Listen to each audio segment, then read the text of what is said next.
Hello students, welcome back to our channel Stematics tutorial. In today's video we are going to discuss properties of correlation. First one, correlation coefficient lies between -1 and +1. Next you are having second one, correlation coefficient is independent of origin and scale. Third one, two independent random variables are uncorrelated but the converse is not true. These are the three different properties we have for correlation. Let us prove one by one. First one, correlation coefficient lies between -1 and +1. Proof of it.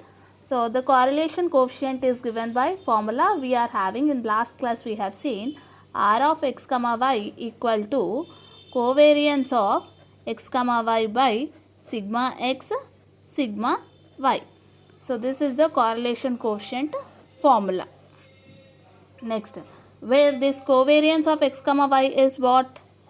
1 by n. I told you we have three different formulas for covariance. One in terms of expectation and two in the form of summation. So we'll take the first formula. 1 by n summation I equal to 1 to n xi minus x bar into yi minus y bar. And same way we'll take sigma x, first formulas only, sigma x and sigma y. Sigma x equal to root over 1 by n summation I equal to 1 to n xi minus x bar whole square, and sigma y equal to root over 1 by n summation I equal to 1 to n yi minus y bar whole square. Now you got all the three formulas. Let us substitute in r of x comma y. So now r of x comma y equal to covariance is 1 by n summation I equal to 1 to n xi minus x bar into yi minus y bar divided by root over 1 by n summation I equal to 1 to n xi minus x bar whole square into root over 1 by n summation I equal to 1 to n yi minus y bar whole square.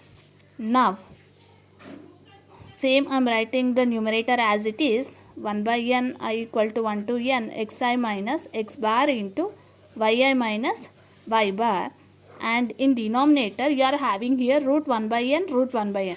Root 1 by n into root 1 by n you can write directly 1 by n, and leftover terms are root over summation I equal to 1 to n xi minus x bar whole square into root over summation I equal to 1 to n yi minus y bar whole square.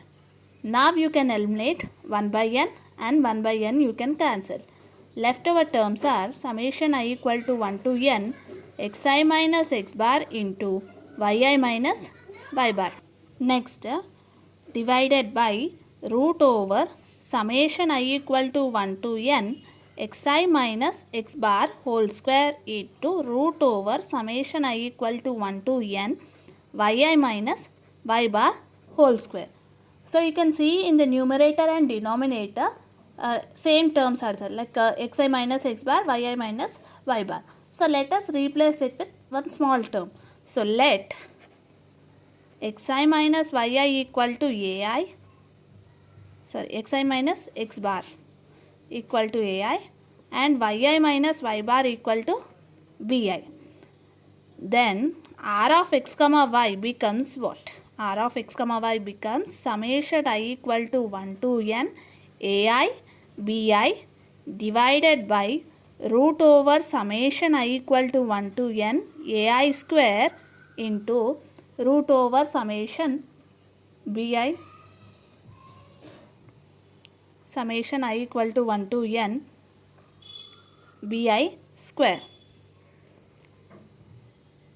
Next we can square on both sides. So squaring on both sides.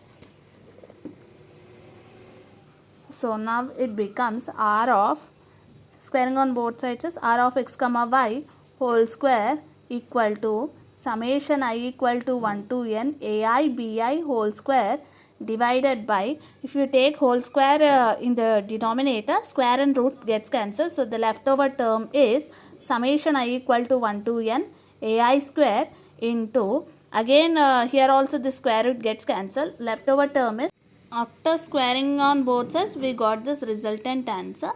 Next, we have seen in first semester Cauchy-Schwarz inequality. So, by Cauchy-Schwarz inequality, we have a formula. Statement of Cauchy-Schwarz inequality.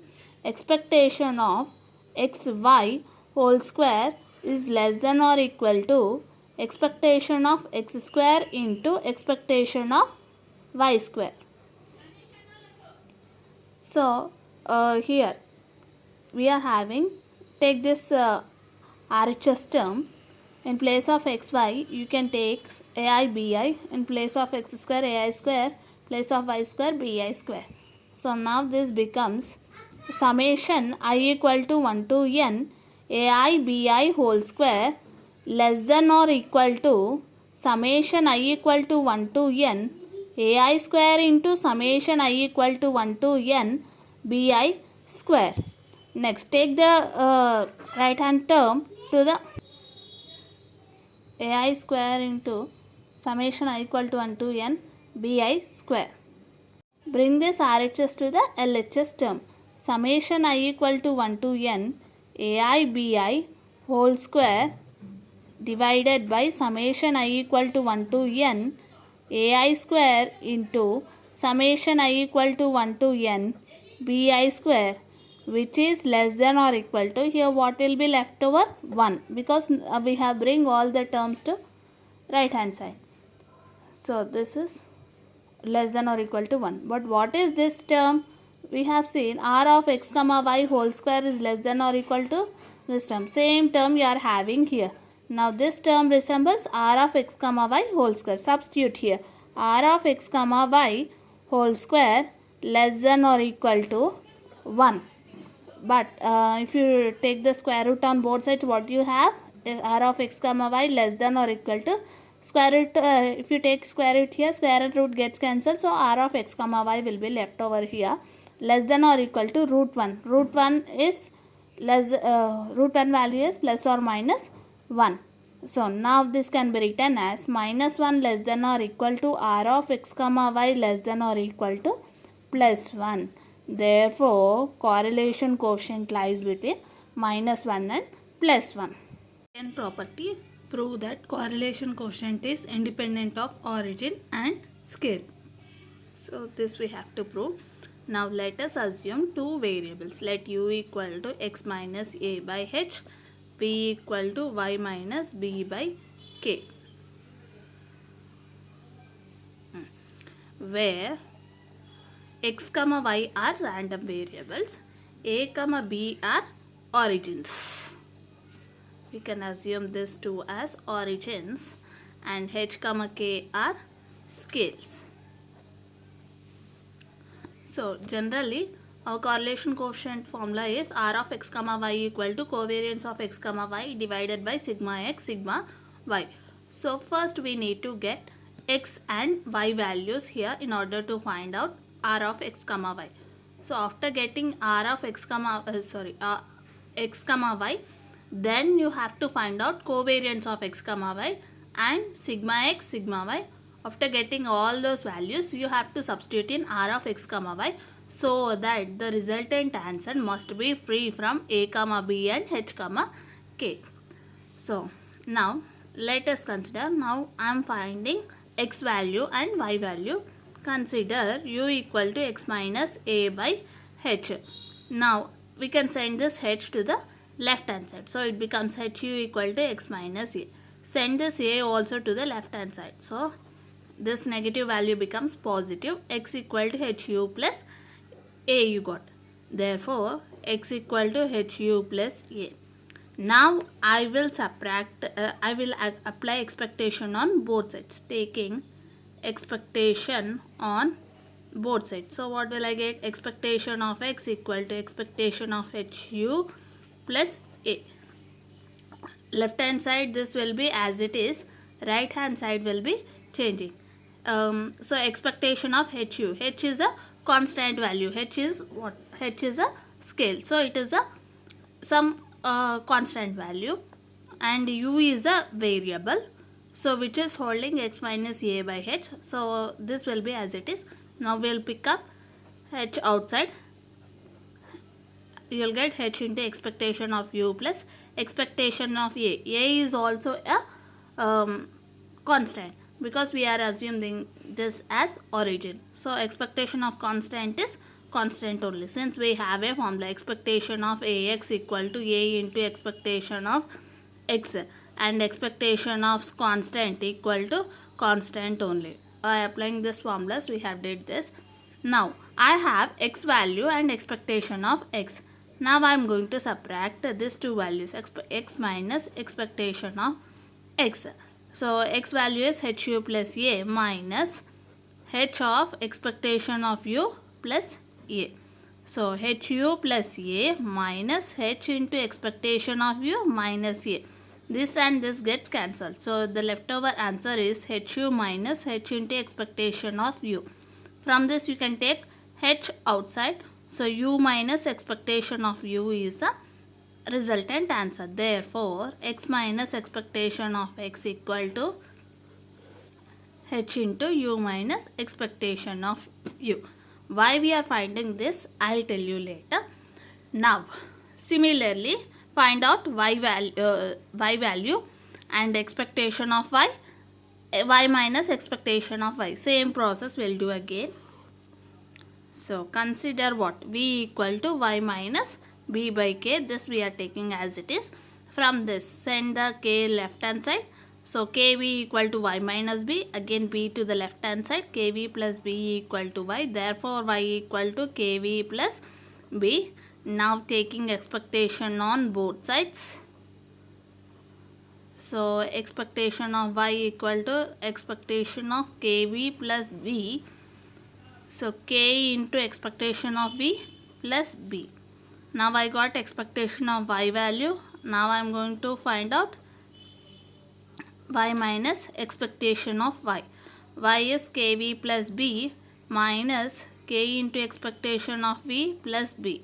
So kv plus b minus k into expectation of v, minus into plus minus, b and b gets cancelled. So kv minus expectation of v. Therefore k into v minus expectation of v is the answer. Y minus expectation of y. Now why did we find this values, we will see now. So in last class we have seen that covariance of x comma y equal to three formulas we are having. In place related to summation we have two formulas, and related to expectation we have one formula. Now from that we are going to use the expectation formula. So covariance of x comma y equal to expectation of x minus expectation of x into y minus expectation of y. So now we want the value of x minus expectation of x. X minus expectation of x just now we got, and y also, y minus expectation of y also is there. So these two values we have to substitute here. So expectation of h into u minus expectation of u into y minus k into b minus expectation of b. This is k. I'll write again. Expectation of h into u minus expectation of u into k into v minus expectation of b. These two values we have substituted here. So I told you already expectation of ax equal to a into expectation of x. So all the constants we have to remove outside. H and k are constants. I am going to remove outside, take it outside. So hk equal to expectation of u minus expectation of u into v minus expectation of b. Covariance of x comma y equal to expectation of x minus expectation of x into y minus expectation of y. Similarly, if you take in place of x u and in place of y v, you are going to get this formula, u minus expectation of u into y minus expectation of v. So now this formula resembles what? Covariance of u comma v. Therefore covariance of x comma y. Yes, now you got covariance of x comma y. We need to find sigma x square. Sigma x square equal to expectation of x minus expectation of x whole square. So already we have got x minus expectation of x value. We need to substitute here expectation of h into u minus expectation of u whole square equal to, if we take h outside, you will be getting square here. So h square expectation of u minus expectation of u whole square. So this is nothing but expectation of u minus expectation of u whole square is nothing but sigma u square. Similarly, sigma x square equal to h square sigma u square. So sigma x square equal to h square into sigma u square. We need to find sigma x. Sigma x is nothing but square root of this h square sigma u square. So finally we are going to get h into sigma u square if we apply the square root, because square and root gets cancelled. So this is the value of sigma x. Similarly, we need to find sigma y. So sigma y, what do you get? We'll see now. Sigma y square equal to expectation of y minus expectation of y whole square. We have already got y minus expectation of y. So expectation of h into v minus expectation of v whole square. If you take this outside, you are going to get k square into expectation of v minus expectation of v whole square. So this expectation of v minus expectation of v whole square is sigma v square. So this is sigma y square.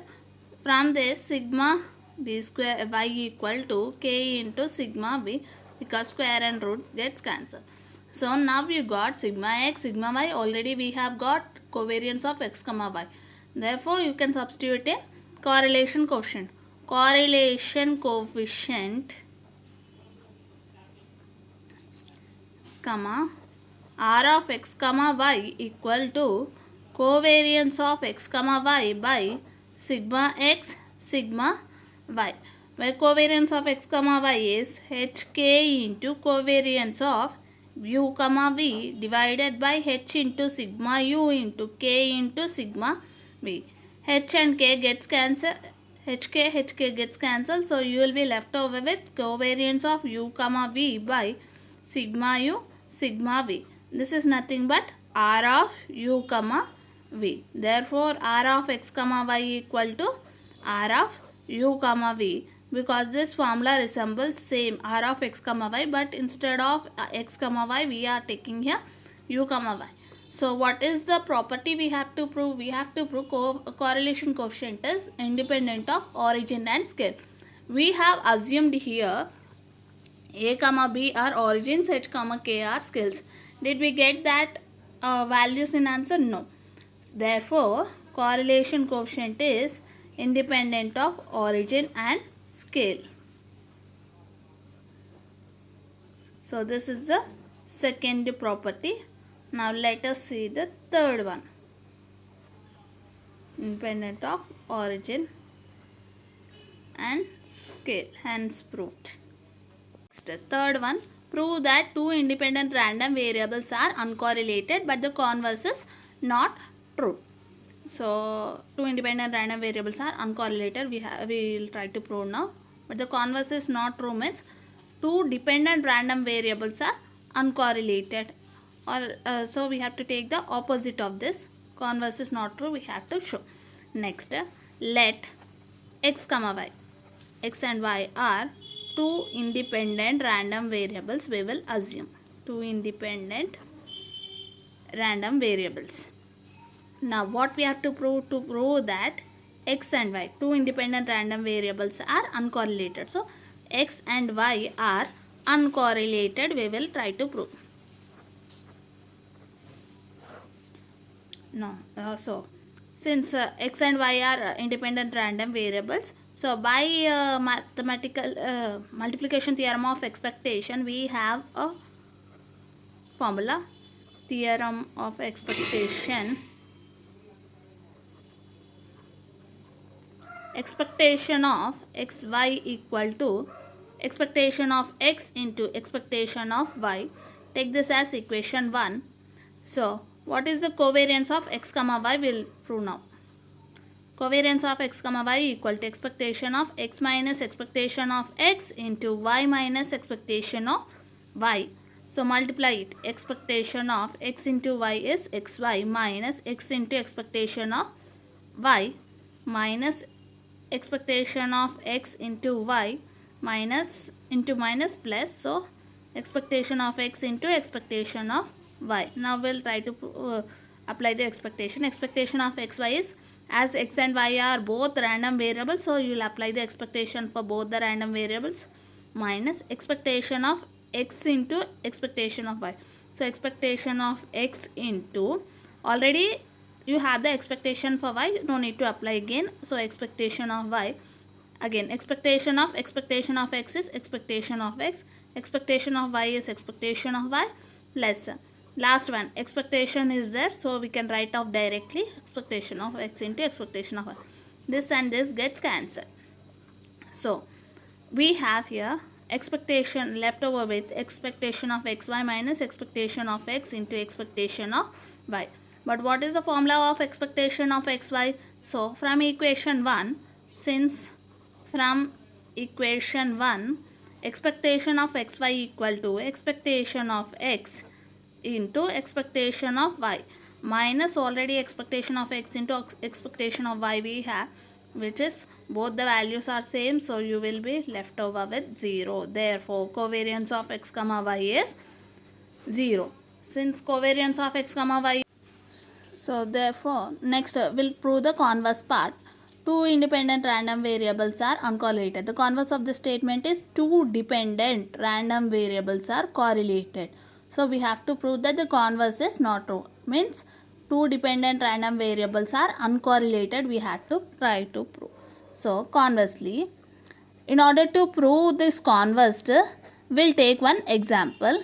So example of y equal to x square. Let us consider this equation y equal to x square. So now first I'll take x values and y values. After that I will try to get xy value.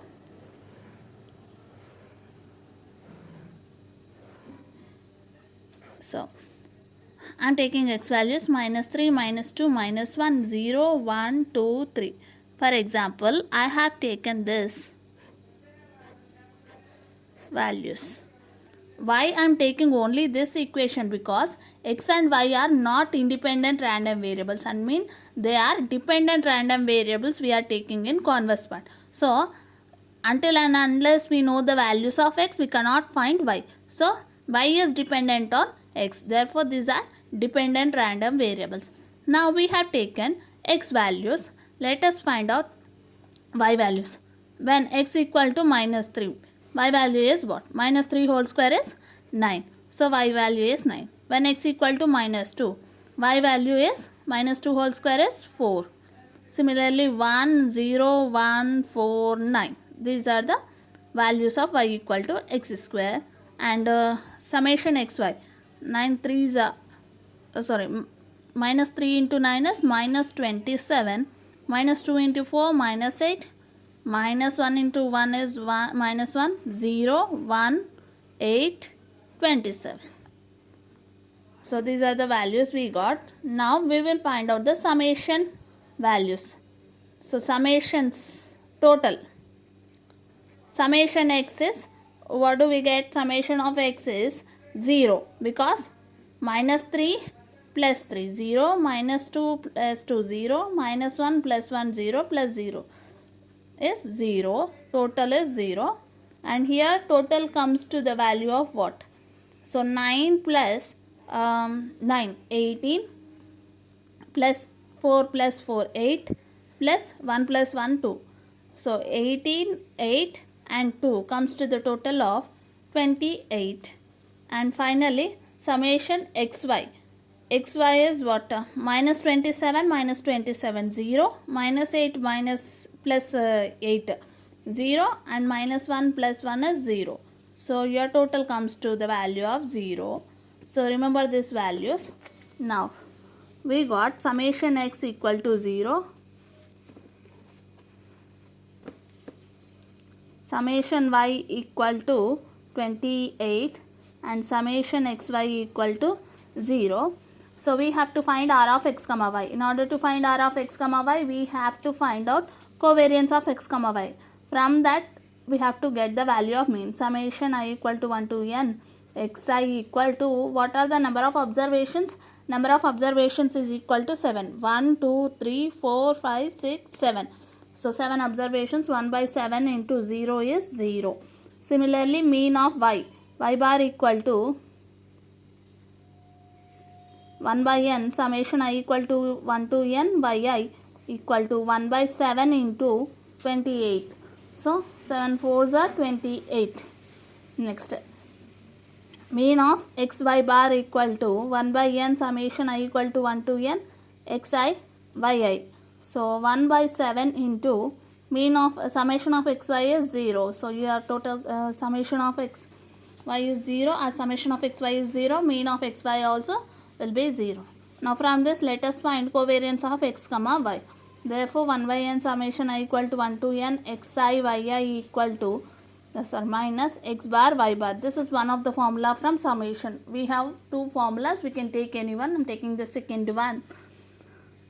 So 1 by 7 into xi minus y bar, summation I equal to 1 to n xi yi is 0 minus x bar is 0 and y bar is 4. Anything by 0 by anything is 0, minus 0 into something 0. So covariance of x comma y is 0. So therefore what did you get? Two dependent random variables are uncorrelated. But what you need to get, two dependent random variables are uncorrelated you have to get. So therefore the converse is not true. If you like the video, thank you for watching. Please subscribe, like and share the video.